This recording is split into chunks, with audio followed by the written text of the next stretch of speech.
by CSA. Without further ado, ladies and gentlemen, we'll just get underway. First up, just want to welcome, as I said, everyone for attending. Thank you so much. And first up, at the top table, we've got Mr. CSA selector, convener of selectors, Mr. Victor Patron. But Vic, obviously, very exciting time for everyone. Women's cricket in South Africa, women's cricket in the world. Your team has been working tirelessly to ensure that CSA put together the strongest 15 players for this tournament to make sure that they make South Africa proud on home soil. Just how special is this occasion for everyone involved? Look, I think we will just also start when the announcement was made. I think, first of all, the under-19s had a very good run at the World Cup, and obviously that tournament just ended. Exciting times for those players, those young players. But now it's going into the Women's World Cup, which everybody, I'm sure, is looking forward to that. I think they'll be very excited. And obviously showcase what they can do at home soil. And I think, we obviously urge everybody around South Africa to support the team because the build-up has been good. As you said, I know after the Commonwealth, the team hasn't really played much except now against in the Tri-Series. But it's been a good build-up, though, going into this World Cup. Awesome. And Clinton, obviously, as the convener of selectors for the team especially, you've worked very closely with this squad over the last few years. Can you just take us through the process that convener of selectors goes through in order to reach this point where you're announcing the squad? Besides the pressure from Victor, though, I mean, it's a great process because it's something that has commenced a few years ago when we started together as a panel, together with Hilton as the head coach. I think our plans were quite clear. 2020, when we went to Australia, we did pretty well and unfortunately missed out in the semi-final against Australia. And our plans were always to come back to South Africa and try and clinch. We're not setting us any less achievements or just a semi-final. We want to go further this year and play in the final and also go and win it. That is our goals for this year and the planning, and as Victor has alluded to, in the Tri-Series, I think we had a bit of a first game against India. Players came back, team is looking in good spirits, it's high in spirits, and I think it's important that the team takes these key learnings into the World Cup. And I think the preparation around the amount of camps that we had, having bigger groups of camps, getting in and giving players opportunity on the back of the Women's Super League we had in December, I think it was a great opportunity with the SA Under-19 players as well to ensure that we prepare as best as possible for the World Cup. And just Clinton, another question for you. You mentioned there under-19 players. Can you just tell us how far wide does the scope of players that you look at in the 4-year period building up to a World Cup like this? Well, I think the transition we made within contractuals of the players and how we've moved through that process. We've looked at 50 national contracts firstly. We've got the 10 high-performance contracts. Then we've also got the 30 provincial contracts, which give us a bigger pool of players to look at. And then we also look at the players performing at provincial level. So we have the pools that operates within the system of Cricket South Africa. And our net is as wide as that. We've been to the under-16 and under-19 Girls Week in the past 2 years when they returned after COVID. We've identified players in that group purely for under-19 selection. And similarly, then also looking at the better players in that group to transition them into the senior team to strengthen our pipeline. So we had a few players attending our camps in last year in preparation for under-19 and for the World Cup. And I think the pool of players is growing. The gap between provincial and international is quite significant. And I think therefore the structures that we have within CSA and the support programs that we do have, now with a high-performance coach as well, it gives us the best opportunity to ensure that the transition is successful. Awesome. Just lastly, before we get to the main event while we're all here, Vic, obviously women's cricket has grown exponentially over the last decade or so, and Momentum Proteas are an example of that, making semi-final after semi-final, but obviously not going all the way. Overall, what would be the sort of the target come preparing for a World Cup like this, especially at home? Does it add pressure to win it, especially when you're at home, just overall? I think if you had to ask the team that question, whether they're at home, it will probably be more special to win it at home. But in the last few World Cups that they've played in, I think the goal obviously has been trying to win it. I think that first semi-final loss a few years ago, I can't remember when long that was, against England, I think the players were hurt from that, and ever since then their goal has been to try and win it, but unfortunately it's not been the case. But I'm sure they'll be striving to win it at home because it'd be even more special for them, but it's a group of players that have been together for some time now, and they would want to do something special, and we're not a better place than at home to do it. Awesome, thank you so much. And without further ado, I would please like to ask the convener of selectors for the Proteas women, Mr. Clinton Dupree, to please go ahead and announce the ICC Women's T20 World Cup squad for South Africa that will be kicking off on the 10th of February against Sri Lanka at Six-Gun Girl Newlands Cricket Ground. Thank you, Clinton. Please just speak louder so everyone can hear you, please. Thank you very much, Lita. Good afternoon, everyone. It gives me great pleasure on behalf of the selection panel to announce the Momentum Proteas women's squad, who will be participating in the ICC Women's T20 World Cup in South Africa. From Fidelity Titans, our captain, Sunay Lees. From Hollywood Bets Dolphins, our vice-captain, Chloe Tryon. Northwest Dragons, Annika Bosch. Six-Gun Girl Garden Route Badgers, Tasman Brits. Six-Gun Girl Western Province, Nadine de Klerk. Six-Gun Girl Garden Route Badgers, Annerie Derksen. Six-Gun Girl Western Province, Lara Goodall. Hollywood Bets Dolphins, Shibnam Ishmael. Six-Gun Girl Western Province, Sanalo Jafta. Eastern Province, Marizan Kap. DP World Lions, Ayabonga Kaka. Northwest Dragons, Masabata Klaas. Hollywood Bets Dolphins, Nonkulule Kumlaba. Six-Gun Girl Western Province, Dalmi Taka. Six-Gun Girl Western Province, Laura Wolfert. Thank you, Lita. Thank you so much, ladies and gentlemen. And that is the Momentum Proteas squad that will be representing South Africa at the ICC Women's T20 World Cup here at home from the 10th of February to the 26th of February, final taking place at Six-Gun Girl Newlands, Cape Town. Without further ado, ladies and gentlemen, may I please move over to the Q&A part of the event. May I please ask everyone at home to raise their hands, to use the hand raise function to ask a question, and we'll go down chronologically in that order. Can I please ask you just to put your hand up and we'll get started shortly. Thank you.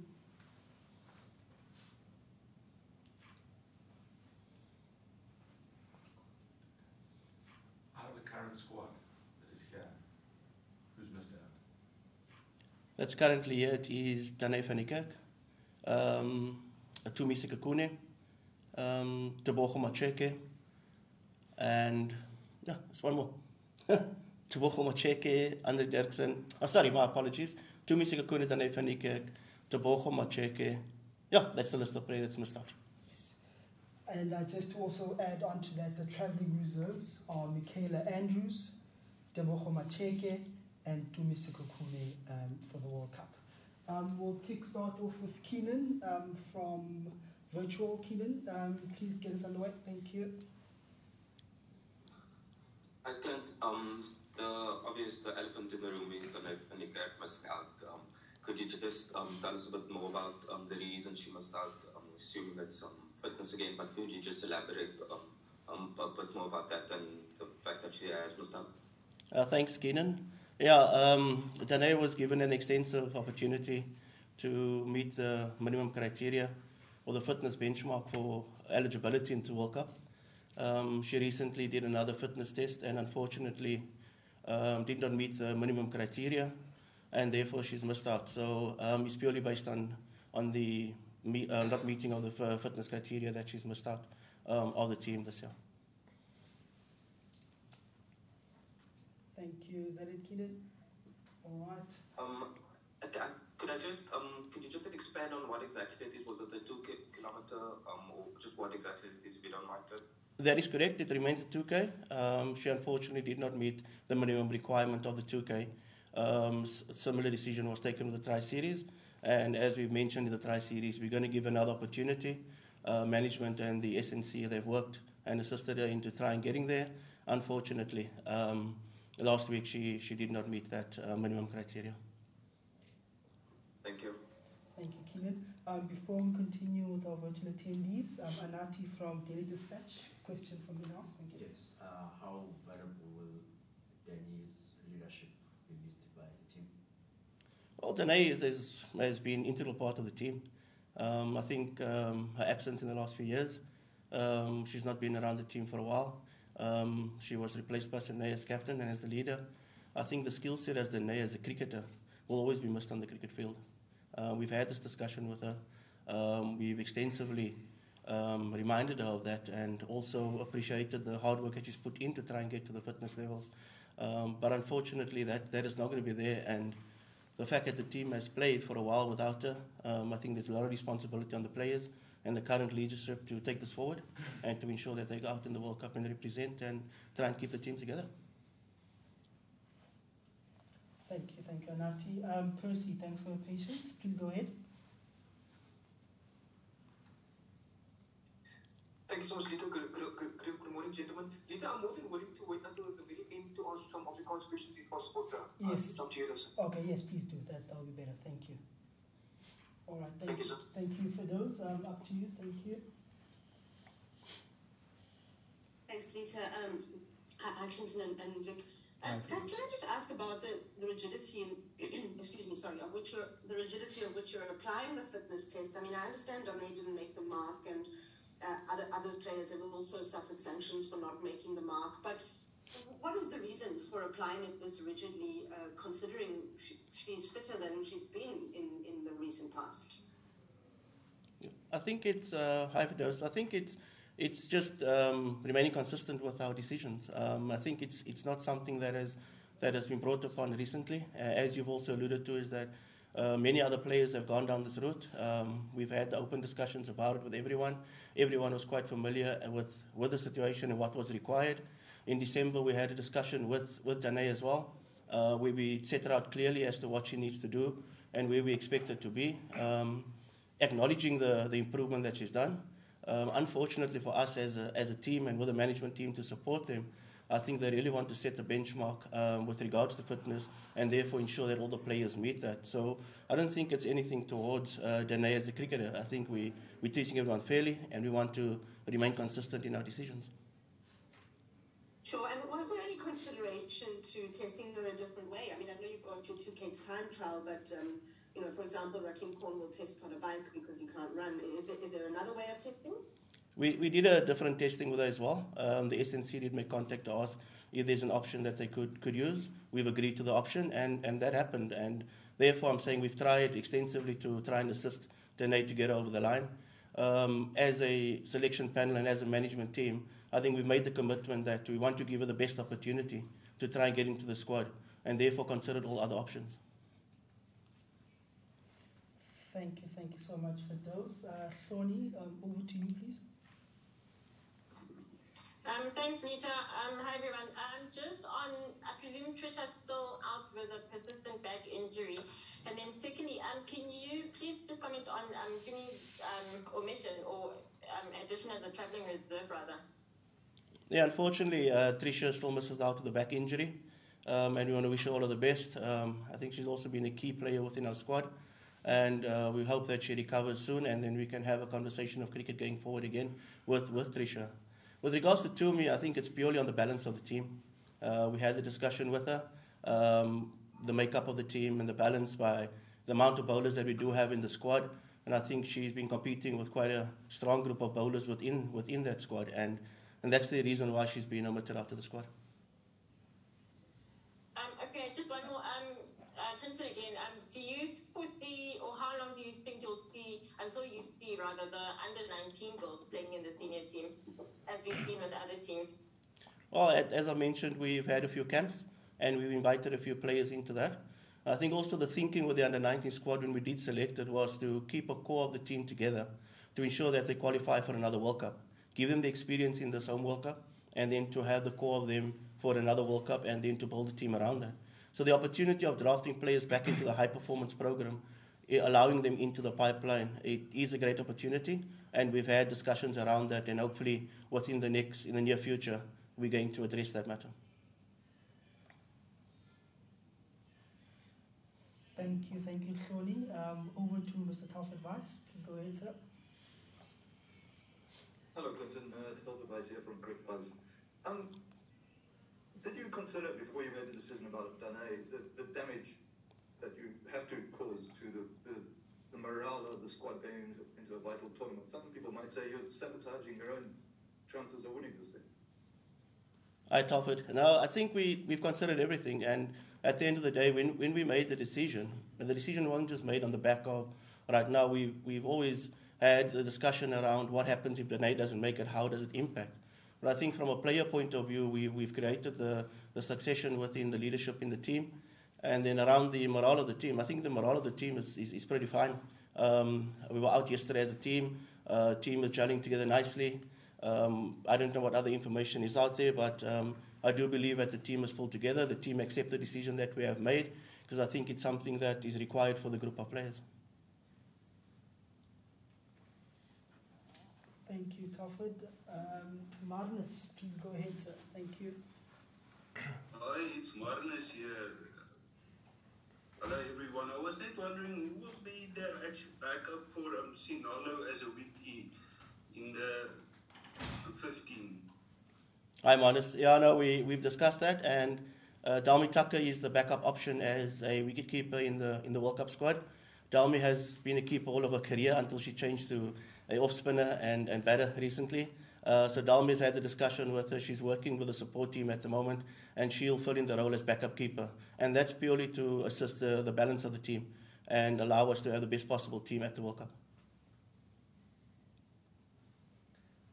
Thank you, thank you. Percy, I see your hand is still up, but we'll come back to you soon. I just want to wrap up with Firdaus first before we move to the Afrikaans section. Firdaus, I see your hands back up. Please go ahead. Thanks, Lisa. Clinton, just in terms of the strength of the squad, I mean, you've taken out, obviously, DANE, and then Lazell's no longer part of it.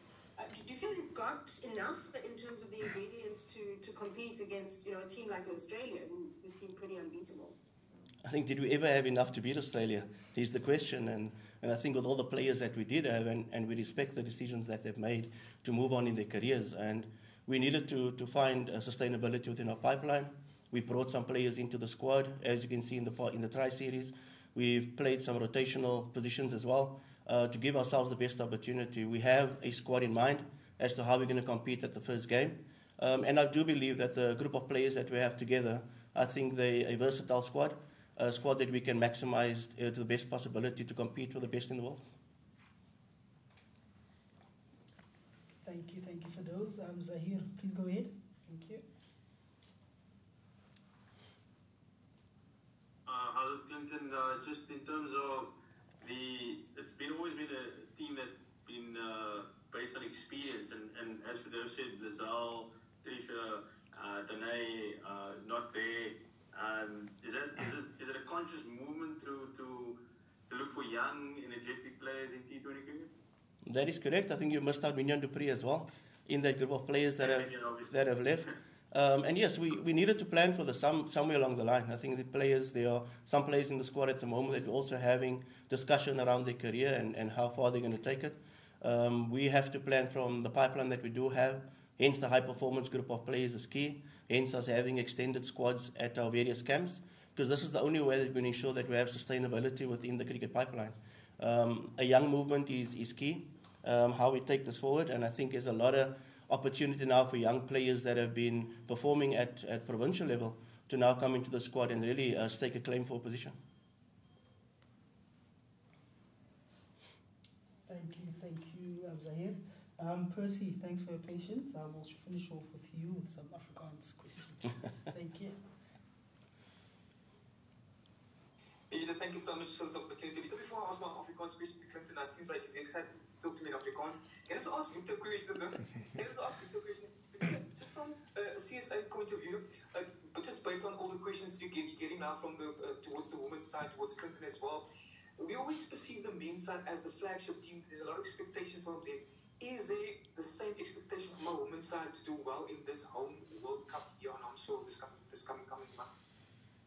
Yeah, definitely. I think from the performances that we've seen in the past years, there's always been an expectation, and I think the World Cups are. I mean, if you think about the World Cups that we've played in the past, there's always been an expectation of this team winning a World Cup. And you actually can see with their reaction once they come home how hurt they are for not obviously getting over the line. But expectation is still the same, and it won't be any different compared to what the expectation is for the men. Thank you so much, Victor. Clinton, I promise you, I've always got this audience task of repeating questions of Afrikaans. So I'll ask two questions.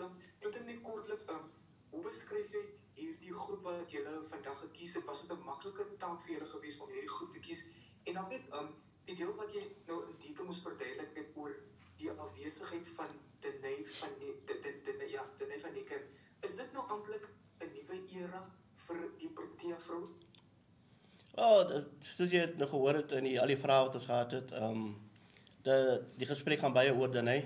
Ons het dit baie kere onder mekaar bespreek. Ons het gesit en beplan, ons het gesit hoe en kyk en probeer hoe ons kan help met haar om te kwalifiseer met die fiksheid. Ons het vir haar die oomblikheid gegee om so na moontlik aan die aankondiging van die span weer 'n fiksheid toets te doen. En ek dink ons het baie gesels daaroor. Dis nou unfortunate dat sy nou nie part van daai groep is nie.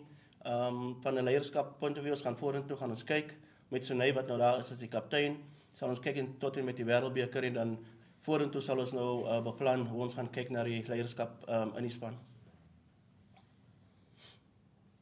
Ek dink van 'n keerder so 'n punt natuurlik. Glo julle het genoeg diepte, genoeg ervaring in hierdie groep om moontlik die wêreldbeker te doen?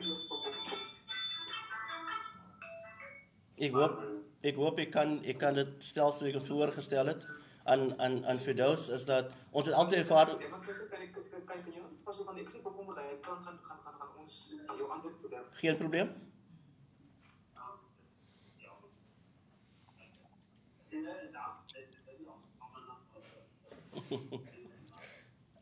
Percy, you still with us there?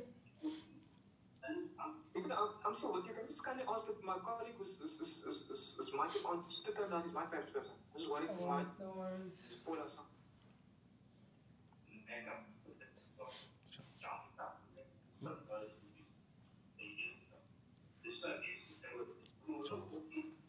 Cool, you can go ahead, Percy.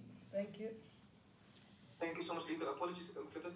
Clinton het so gevra in Afrikaans, as julle vol selfvertroue dat julle die nodige diepte en ervaring het om moontlik 'n wêreldbeker te wen hier op tuisbodem?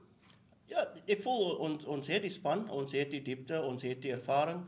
Ons het voorheen 'n klomp ervaring in die span gehad. Die span het ons gevat waar semifinale. Ons voel die span het seker sy beste geleentheid gehad om 2020 om in Australië die wêreldbeker te wen. Ons het dit nou nie daar gedoen nie. Die speel wat nog oor is van die span, daar is nog veel van die core-spelers wat nog oor is, wat nog in die span is, paar spelers wat nou afgetree het, wat aanbeweeg het in die cricket. So ek voel die diepte is daar, soos ek voorheen gesê het, dat ons het genoeg van die jong spelers nader gebring, vir hulle prepare om nou gereed te wees vir hierdie toernooi. And this is my last question even on my. Yeah, go ahead.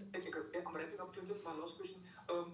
Ek vra vir jou die vraag en ek hoop jy sit te veel van 'n persoonlike vraag. So ek het die vraag vir Hector en ook in die verlede gevra.